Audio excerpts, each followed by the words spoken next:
उन्होंने कहा कि नवाज शरीफ ने हमेशा मुज़ाहमत की सियासत की है। अब वो ये इशारे दे रहे हैं कि आगे भी नवाज शरीफ साहब को मुज़ाहमत की सियासत करने जा रहे हैं। पिछले चंद दिनों से ये चीज़ें चल रही हैं और मुल्क में ये साबित करने की कोशिश की जा रही है कि मियाँ नवाज शरीफ ने पहले भी कोई मुज़ाहमत की सियासत की है और अब भी वो कोई मुज़ाहमत की सियासत करने जा रहे हैं। मियाँ नवाज शरीफ साहब ने अपनी मुज़ाहमत का जो आगाज़ किया वो 80 की दहाई में जनरल जिलानी के साथ मुज़ाहमत करते हुए अपनी सियासत का उन्होंने आगाज़ किया था। इसी मुज़ाहमत के नतीजे में मियाँ नवाज शरीफ साहब पहले सूबाई वज़ीर बने और फिर ज़िया-उल-हक़ साहब के इंतहाई करीब होते हुए उन्होंने अपनी सियासत की सीढ़ियाँ मुज़ाहमत के साथ चढ़ना शुरू कर दी। फिर एस्टेब्लिशमेंट की अनथक मेहनत के नतीजे में मियाँ नवाज शरीफ साहब मुज़ाहमत करते हुए वज़ीर आला पंजाब बन गए। बेनज़ीर भुट्टो जब पाकिस्तान वापस आईं और उसके बाद बेनज़ीर भुट्टो साहिबा पाकिस्तान की पहली खातून वज़ीर आज़म बनी, तो मियाँ नवाज शरीफ साहब ने एस्टेब्लिशमेंट के साथ मिलकर, इससे पहले वो जुनेजो के ख़िलाफ़ भी एक मुज़ाहमत कर चुके थे, तो मियाँ नवाज शरीफ ने बेनज़ीर भुट्टो साहिबा के ख़िलाफ़ मुज़ाहमत शुरू कर दी एस्टेब्लिशमेंट के साथ मिलकर। मियाँ साहब ने फ़ौजी अफसरान के साथ मिलकर IJI बनाई और IJI बनाने के बाद उसको बेनज़ीर भुट्टो के ख़िलाफ़ इस्तेमाल किया और शदीद मुज़ाहमत की बेनज़ीर की जमहूरी हुकूमत के ख़िलाफ़ एस्टेब्लिशमेंट के साथ मिलकर। बाद में एस्टेब्लिशमेंट की मदद से 9 सितारों के इंतखाबी निशान पे मियाँ साहब इलेक्शन लड़े और वज़ीर आज़म पाकिस्तान बन गए और शदीद मुज़ाहमत उन्होंने की वज़ीर आज़म पाकिस्तान बनने के लिए। बेनज़ीर भुट्टो जब दोबारा इक़्तिदार में आई तो दोबारा उनके खिलाफ एस्टेब्लिशमेंट के साथ मिलकर मियाँ नवाज शरीफ साहब ने मुज़ाहमत की और बेनज़ीर भुट्टो साहिबा को दूसरी मरतबा भी घर भेज दिया।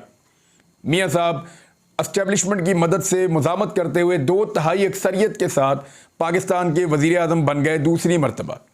अब मियाँ नवाज शरीफ साहब की हुकूमत थी और असल मुज़ाहमत करने का वक्त आ चुका था।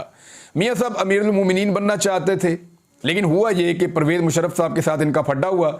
मियाँ साहब किसी और को आर्मी चीफ लगाना चाह रहे थे, परवेज़ मुशर्रफ साहब ने इक़्तिदार का तख्ता उलट दिया, मियाँ साहब को जेब में डाल दिया और ख़ुद इक़्तिदार पर कब्ज़ा कर लिया।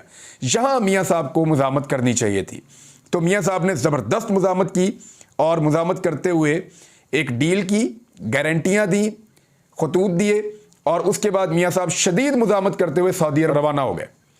सऊदी अरब में मियाँ नवाज शरीफ साहब ज़्यादा देर मुज़ाहमत नहीं कर पाए और उनको मज़ीद मुज़ाहमत के लिए बरतानिया की ठंडी हवाओं में जाना पड़ा। मियाँ साहब बरतानिया पहुँच गए मुज़ाहमत करते हुए और वहाँ पे काफ़ी लंबा अरसा बरतानिया के जो अपार्टमेंट्स हैं लंदन के, उनके अंदर मुज़ाहमत करते रहे। फिर जब बेनज़ीर भुट्टो साहिबा पाकिस्तान वापस आईं जनरल मुशर्रफ के साथ एक डील के नतीजे में, जो डील अमेरिका ने करवाई थी, तो मियाँ साहब का हौसला बढ़ा और वो भी बेनज़ीर भुट्टो साहिबा के पीछे पीछे पाकिस्तान वापस आ गए। अब मियाँ साहब ने एक नई तरह की मुज़ाहमत शुरू की। 2008 में पाकिस्तान पीपल्स पार्टी को इक़्तिदार मिला तो नवाज शरीफ साहब ने दोबारा एस्टेब्लिशमेंट के साथ मिलकर पीपल्स पार्टी की हुकूमत के खिलाफ मुज़ाहमत शुरू कर दी। मेमो गेट स्कैंडल में शदीद मुज़ाहमत करते हुए मियाँ नवाज शरीफ साहब काला कोट पहनकर अदालत जा पहुंचे और आसिफ अली जरदारी और यूसुफ रज़ा गिलानी के खिलाफ ज़बरदस्त मुज़ाहमत की। यूसुफ रज़ा गिलानी को मियाँ नवाज शरीफ साहब और अदालत में उनके साथ जो सलूक हो रहा था उसके नतीजे में, वो जो शदीद मुज़ाहमत हो रही थी उसके नतीजे में उनको घर जाना पड़ा और मियाँ नवाज शरीफ साहब ने मुज़ाहमत का ये तमगा भी अपने सीने पर सजा लिया। उसके बाद मियाँ नवाज शरीफ साहब की अपनी हुकूमत आ गई और मियाँ नवाज शरीफ साहब की हुकूमत ख़त्म हो गई करप्शन के केसेस के ऊपर। शाहिद खान अब्बासी की हुकूमत आई, मियाँ नवाज शरीफ साहब ने मुज़ाहमती बयानिया अपनाया। एक मियाँ साहब ने कहा कि मुझे क्यों निकाला, दूसरा मियाँ नवाज शरीफ साहब ने कहा कि वोट को इज्जत दो। मियाँ नवाज शरीफ साहब वो वाहिद मुज़ाहमती लीडर हैं जिनकी हुकूमत पंजाब में थी और वफाक से उनको शिकवा था, यानी उनको शिकवा इस्लामाबाद वालों या रावलपिंडी वालों से था। एस्टेब्लिशमेंट से मियाँ साहब को शिकवा था। मियाँ साहब ने रावलपिंडी इस्लामाबाद से रैली निकाली और अपने घर चले गए मुज़ाहमत करते हुए। ये भी मुज़ाहमत की तारीख का एक अनोखा वाक़या है। होना तो ये चाहिए था कि अपने घर से निकल के उस तरफ जाते मुज़ाहमत करते हुए, लेकिन मियाँ साहब ने मुज़ाहमत उल्टी कर दी और उल्टी मुज़ाहमत ऐसे की मियाँ साहब ने कि इस्लामाबाद से रैली लेकर वापस लाहौर चले गए। ये थी मियाँ साहब की मुझे क्यों निकाला मुज़ाहमत। उसके बाद वोट को इज्जत दो की मुज़ाहमत करते हुए मियाँ साहब जो हैं वो जेल चले गए।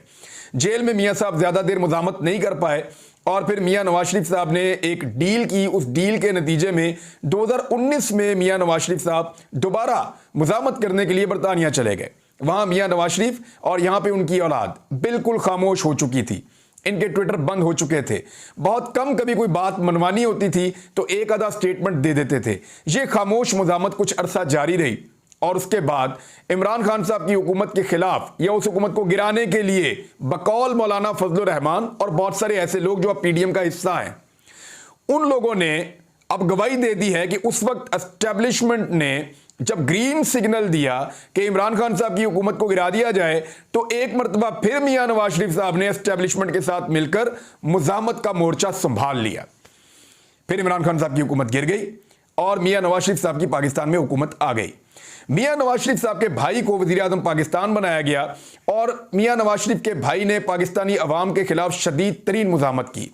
पाकिस्तान की तारीख में जबर और फस्तायत की नई मिसालें कायम की, लोगों को बहुत बड़े पैमाने पर गिरफ्तार किया और पाकिस्तानी अवाम के खिलाफ महंगाई की सूरत में, गुर्बत की सूरत में, बेरोज़गारी की सूरत में और बैड गवर्नेंस की सूरत में बदतरीन किस्म की मुज़ामत इन्होंने की है। फिर मियां नवाज शरीफ साहब जब बाहर से बैठ के उनका मुज़ामत से दिल नहीं भरा तो फिर उन्होंने कुछ यकीन दहानियों के साथ कि उनको पाकिस्तान का वज़ीर आज़म भी बनाया जाएगा, इमरान खान को जेल में भी डाला जाएगा और बहुत सारी चीज़ें ऐसी की जाएंगी कि मियां साहब वज़ीर आज़म पाकिस्तान बनने के रास्ते में उनकी सारी रुकावटें दूर हो जाएंगी। तो मियां साहब उन यकीन दहानियों के साथ पाकिस्तान में दोबारा मुज़ामत करने के लिए वारिद हुए। इस रमजान शरीफ साहब पाकिस्तान पहुंच चुके थे और अवाम के खिलाफ उनकी मुज़ामत जारी थी। मुज़ामत इस कदर शदीद थी कि मियां साहब ना तो जलसा कर पा रहे थे, ना रैली कर पा रहे थे, ना कोई जुलूस निकाल पा रहे थे। तो मियां साहब बड़ी मुश्किल से अवाम के खिलाफ अपनी मुज़ामत जारी रखे हुए थे।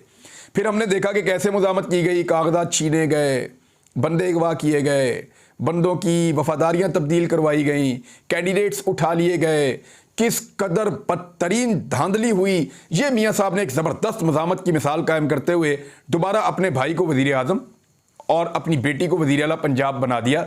ये है मियां नवाज शरीफ साहब की टोटल मुज़ामत जिसमें वो खुद वज़ीर आज़म नहीं बन सके।